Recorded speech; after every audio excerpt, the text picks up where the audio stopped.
formación y mi trabajo toda la vida ha sido con sismos, con terremotos. Soy sismólogo de formación, crecí como geólogo, pero mi adultez fue en la sismología. Y este asunto de cambio climático me empezó a picar un poco con las dos expediciones que hice a la Antártica, una en el 2013 y otra en el 2016. Y un poco eso me estimuló. Yo ya viejo me metí a estudiar otra vez, estoy sacando una maestría en Relaciones Internacionales con énfasis en cooperación científica internacional. Y el énfasis lo estoy haciendo, la tesis la estoy haciendo en tratar de que Costa Rica se adscriba al Tratado Antártico. Nosotros no somos parte del Tratado Antártico y el Tratado Antártico es una maravilla, realmente, y lleva todas las banderas de la política exterior de Costa Rica, la paz, la preservación, la investigación, y no somos parte de eso. Entonces estoy trabajando en la tesis en tratar de estimular al gobierno de que presente un proyecto de ley para adscribirnos al Tratado Antártico. Entonces todo eso me ha metido un poco en esta historia del cambio climático. Cambio climático es una realidad, o sea, no es algo ficticio, es real, y no solo es real, sino que nosotros lo provocamos, o sea, es antropogénico lo que estamos viendo ahora, y no es el único. O sea, cambios climáticos han habido muchos, vamos a ver en la historia geológica, pero hay que poner este cambio climático que nosotros provocamos en el contexto geológico para no usar la geología como excusa para decir, bueno, ya han pasado, ya ha ocurrido muchas veces, entonces ¿de qué se preocupan? No, la preocupación es seria y muy seria. Entonces, para entrar un poco ya en contexto, sí, todo eso está muy relacionado al tiempo geológico y por eso voy a insistir mucho en cuestiones de tiempo geológico, porque es esa dimensión del tiempo la que le permite uno ver, no con los orejeras estas ojeras de caballo, sino con una perspectiva más amplia. Nosotros somos un accidente en la historia de este planeta, por no decir un error en términos de lo que representamos en un proceso natural de formación de este planeta. Entonces vamos a ver un poco cómo se creó la atmósfera, cómo evolucionó el sistema para crear una atmósfera, cómo ha cambiado esa atmósfera, el papel que juegan los gases en la atmósfera para modular el clima y el efecto que nosotros estamos provocando al final, y lanzaremos la pregunta si lo podemos revertir o no. Ese es el tiempo geológico, esa es la historia de nuestro planeta, son 4.600 millones de años, eso es una tercera parte de la historia del último Big Bang, la generación del universo. Se cree que pudieron haber varios Big Bangs, pero el último comenzó hace más o menos 15.000 millones de años. Nuestro sistema solar tiene 5.000 millones de años. Esta es la historia del planeta, el tiempo geológico. Nosotros, aquí hay que hacer un zoom de esta parte, de los últimos millones de años, y el tiempo que nosotros tenemos aquí habitado es más o menos el espesor de la línea, para que veamos la dimensión de lo que somos en la evolución de un planeta. Empezamos con un tiempo de más o menos unos 500 millones de años, en donde las condiciones del planeta, por eso se llama, no es por casualidad que este periodo se llama el Jadiano, que significa infierno. Era un infierno, era una masa que se había formado a partir de la congregación de planetesimales, material completamente fundido. No había una atmósfera en ese momento, porque no había cómo sostenerla.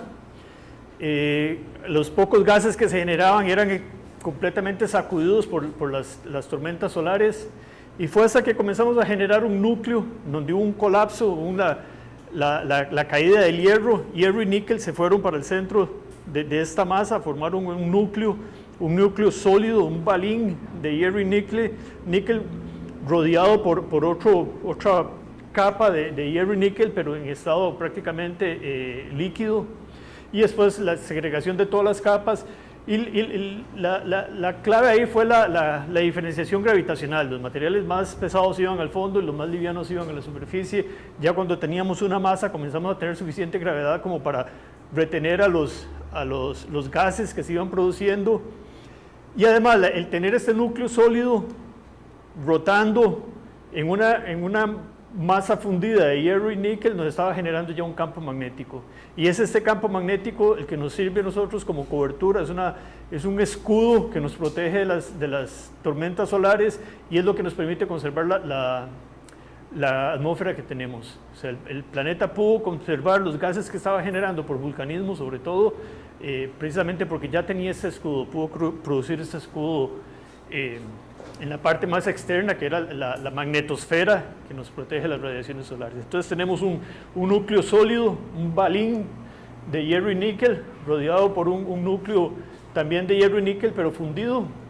Ahí es donde está la fuente del dinamo que nos produce el campo magnético de este planeta, y una segregación de capas en donde lo más liviano se va quedando en la superficie. Entonces ya podíamos empezar a generar gases alrededor, una atmósfera alrededor del planeta y hasta un océano. Entonces en este otro periodo, en el arcaico, estamos hablando de casi la mitad del tiempo de evolución de este planeta. Estamos hablando de más de 2.000 millones de años. Comenzamos a generar una atmósfera y los gases de esa atmósfera provenían del vulcanismo. O sea, era el planeta desde los puros inicios lo que está haciendo es enfriándose, está generando, la forma de enfriarse es por convección, todos los materiales, simplemente los materiales calientes van hacia los lugares de menor densidad, ascienden a la superficie, eso es lo que genera el vulcanismo, eso está generando actividad volcánica todo el tiempo y está generando gases. El vulcanismo lo que hace es sacar los elementos más livianos, los gases, los saca la atmósfera y como ya la podemos retener ahí se nos quedan. Entonces, ¿qué son esos gases? Son sobre todo agua, dióxido de carbono, monóxido de carbono, dióxido de azufre, amoníaco, metano. No genera oxígeno, los volcanes no producen oxígeno, no sale oxígeno libre de los volcanes. Entonces estamos generando una atmósfera primigenia en donde no había oxígeno. Comenzamos a generar ya un océano y hay pruebas de que todavía en este tiempo teníamos ya un océano desarrollado porque hay basaltos en almohadilla. Los basaltos en almohadilla son lavas que cuando salen a la superficie, si está en un ambiente acuoso, se enfrían muy rápido. Entonces lo que es producen estas pelotas que van avanzando, que tienen la forma de almohadas, se conocen como pillow lavas. Entonces hay en el registro fósil pillow lavas de esa época, que indica que ya teníamos un océano, que ya podíamos generar una capa externa de agua, que es fundamental porque en el agua fue donde se nos comienza a desarrollar la vida después. Entonces comenzamos a tener, bueno, eso es un poco la formación del oxígeno. Dijimos que el oxígeno no viene de los volcanes, es un gas que no viene de los volcánicos, sino que se produce en la atmósfera parcialmente por la radiación ultravioleta, y después comienzan ya cianobacterias. En esos periodos iniciales ya teníamos cianobacterias, son organismos unicelulares capaces de producir fotosíntesis. Entonces comienzan a generar ya oxígeno. Ahí es donde se comienza a generar el primer oxígeno. Lamentablemente ese primer oxígeno que se genera lo absorben inmediatamente las rocas de la superficie, se oxidan, lo atrapan, las rocas atrapan ese oxígeno, entonces va quedando muy poco oxígeno disponible porque hay una oxidación y hay capas completamente rojas de puro oxidación de esa época que indica que prácticamente todo el oxígeno que se estaba produciendo por esta cianobacteria estaba siendo consumido por las rocas en el proceso de meteorización. Y consumimos, bueno, eso ya es más lo que hacemos ahora, consumimos oxígeno también con la respiración y ahora oxidando hidrocarburos. A esto es a lo que vamos al final, a una atmósfera de este tipo con 78% de nitrógeno y en el orden de un 20-21% de oxígeno. Avanzamos en esa evolución de la atmósfera, vamos de 2.500 a 570 millones de años atrás. En ese periodo ya comienza a haber un suficiente oxígeno libre para que haya una sobreproducción de estas cianobacterias, hay una mayor generación de oxígeno.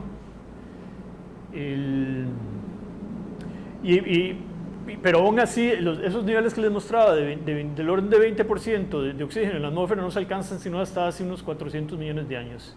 O sea, damos todo el tiempo que requirió el planeta para formar algo que fuera más o menos estable y que generara las condiciones. Ya cuando se generan estas condiciones de suficiente oxígeno, se empieza a disparar ya la vida más como la conocemos, una vida más aeróbica. Antes teníamos una vida más, sobre todo dominada por procesos anaeróbicos. Es este periodo, volvemos aquí, de 5.000 millones de años al presente, una gran parte de la historia de nuestro planeta en donde había poco oxígeno. Todo lo primero que se formaba de vida era una vida anaeróbica que lo que hacía era empezar a aportar oxígeno. Esta es la curva del porcentaje de oxígeno con respecto a lo que tenemos ahora, y ya más o menos a unos 400 millones de años atrás ya teníamos los mismos niveles de ahora. Pero eso fue hasta que se dio esta condición que comenzamos a tener un boom en el desarrollo de diferentes especies de formas de vida, tanto vegetales como animales. Los últimos 65 millones de años, este es el Cenozoico, es el periodo en donde se da la evolución de formas de mamíferos más desarrolladas.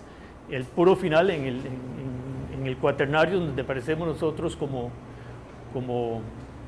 especie, como humanos, como hombres modernos. Pero, de nuevo, ese tiempo es importante. Bueno, lo había olvidado decir, y lo vemos en la figura anterior, estos tiempos, estos límites, o tal vez no tanto ese, pero el del Mesozoico y el del Cenozoico, esos representan cambios muy fuertes en las condiciones atmosféricas que generaron extinciones. Entonces, cada cambio drástico en el sistema induce a una extinción. Entonces, cuando llegamos ya a ese espacio, aun cuando llegamos a tener algunas extinciones parciales en ese último estadio del desarrollo del planeta, ya aquí la tendencia va hacia una atmósfera estable. O sea, ya comenzamos a desarrollar una atmósfera más parecida a lo que tenemos ahora. Hay un pico de calentamiento que vamos a ver muy fuerte en el límite entre el Paleoceno y Eoceno, un pequeño pico en Oligoceno, y a partir de ahí comenzamos a enfriarnos. Y la tendencia durante todo el Cenozoico fue hacia el enfriamiento.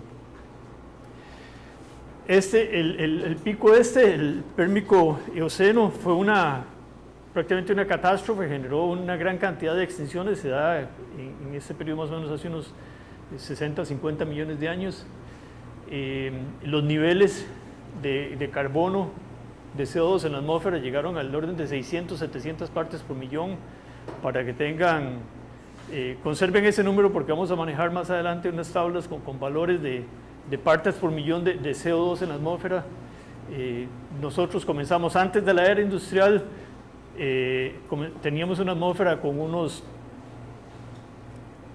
270 más o menos partes por millón de carbono en la atmósfera. Y llegar a estos límites representa todo lo que sucedió en ese periodo, en el Paleoceno y Eoceno, en donde se da una acidificación tremenda del océano, las temperaturas suben. Imagínense, ahora estamos viendo tratando de ver cómo mantenemos que no suba 1 grado la temperatura, y en ese momento llegó hasta 5 grados la temperatura, una acidificación tremenda de los océanos. Recuperarse de esos procesos toma mucho tiempo, estamos hablando de 100.000 años para recuperarse de un proceso de esos. Y de nuevo, no es que luchamos contra el tiempo está ahí. Nosotros somos el artefacto en este desarrollo, en esta evolución del tiempo. Entonces comienza ya después de esa crisis del Paleoceno y Eoceno, con ese máximo de calentamiento, comienza una tendencia ya hacia el enfriamiento, que solo se ve interrumpida por un pico que hubo ahí en el Eoceno medio, un pequeño periodo transitorio de calentamiento que está muy bien caracterizado. No produjo, digamos, catástrofes en términos de extinciones masivas, pero sí quedó muy bien registrado en el registro fósil. Entonces llegamos de nuevo a ver esta condición en donde el Cenozoico es una tendencia hacia el enfriamiento, con el pico del Eoceno-Paleoceno transitorio, pero esta es la tendencia que teníamos. Y dentro de esta tendencia, eso es lo que está viendo el sistema como natural para mantener esos niveles de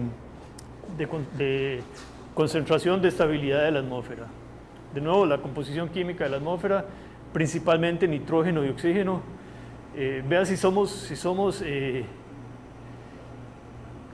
capaces de interferir en los sistemas, que lo llevó el planeta a desarrollar esta atmósfera. Y a principios de los 60, finales de los 50, cuando los países comenzaban a hacer esta escalada de pruebas nucleares, las pruebas nucleares todavía se hacían en la atmósfera.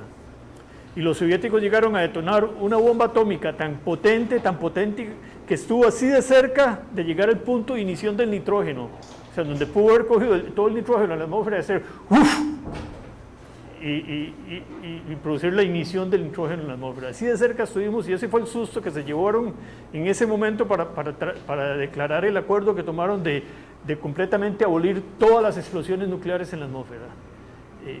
O sea, un error ahí, una cuestión de un error de un instante pudo haber sido la terminación de todo. Entonces, eso es lo que tenemos como atmósfera en términos de composición química. Esta es la estructura de la atmósfera. La mayoría de los procesos que nosotros conocemos como clima y tiempo, el tiempo atmosférico ocurren en la troposfera. Ahí es donde se da la generación de las nubes, la precipitación, los vientos. La capa de ozono está un poco por encima. Estuvimos afectándola en un cierto momento, inclusive con la aviación. Fue una de las razones por las que se trató de reducir y legislar un poco la aviación más allá de la velocidad del sonido. Bueno, conocemos los efectos que hemos tenido en el ozono, la ventaja que hemos podido tener de recuperarnos un poco de ese hueco que se había creado. El ozono es un gas de invernadero también, tiene el mismo efecto de gas de invernadero, y por eso inclusive algunos que tratan de criticar o oponerse al cambio climático dicen que no hay cambio climático, que no hay calentamiento porque hay partes de la Antártica que se están enfriando. Y sí, se están enfriando porque hay un hueco de ozono que no permite que el calor se conserve, y ahí más bien hay una pérdida de calor, pero no es porque no hay calentamiento a nivel global. Eso es una cuestión muy, muy local. Entonces, la atmósfera no tiene límite, no se puede decir que la atmósfera termina a una cierta distancia, porque mientras haya todavía efecto de gravedad y se puede atrapar una molécula de gas, esa molécula de gas pertenece a la atmósfera en el sentido estricto. Pero más o menos el 80-90% de la masa de la atmósfera está en esta región. Y aquí es donde se acumulan los gases de invernadero y donde se da el proceso de invernadero, que es, supongo que la mayoría de ustedes lo conocen, hay una radiación solar que sirve de fuente de calor, penetra, estos gases son transparentes a esa radiación, entonces pasa como radiación, pasa sin ningún problema, calienta la superficie del planeta, y ese calor sale como una radiación infrarroja, que ya los gases invernaderos ya no son transparentes a eso. Entonces hay un calentamiento de esa capa de atmósfera. Igual hay parte de esa radiación que calienta los gases, parte de ese calor se pierde, se devuelve como infrarrojo, pero el que entra como infrarrojo se queda ahí como infrarrojo y se queda como calentamiento. Entonces, cuanto más gases tengamos en esa capa, más opaco